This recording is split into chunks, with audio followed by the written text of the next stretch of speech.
we'll guide you through how to make luxury background in Illustrator. Quick disclaimer, you need to follow this step-by-step guide carefully, because skipping a single step will affect your final result.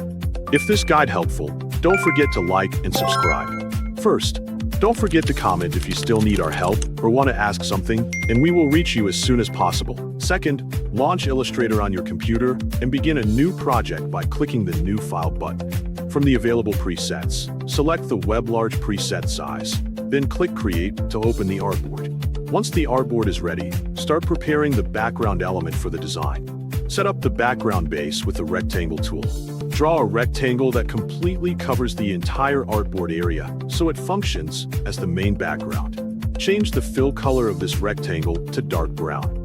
Next, apply a gradient effect and combine it with a brighter brown color to add depth and visual interest.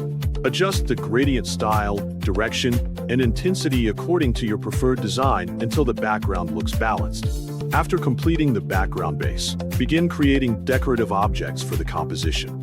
Select the rectangle tool again and draw a simple rectangle. Remove its fill color and set the stroke color to gold. Apply a gradient effect to the stroke and combine the gradient with black to create a richer metallic look. To add dimension, create a shadow effect by duplicating the object, applying a blur, and positioning the blurred copy so it appears as a natural shadow.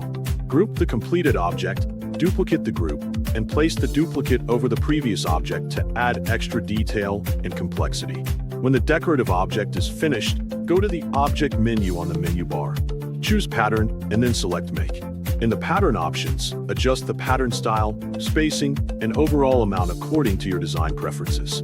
When you are satisfied with the result, click Done to save the pattern. Next, duplicate the original background rectangle. Open the Swatches panel and select the newly created pattern so it fills the duplicated rectangle. At this stage, the background is already filled with the decorative object pattern.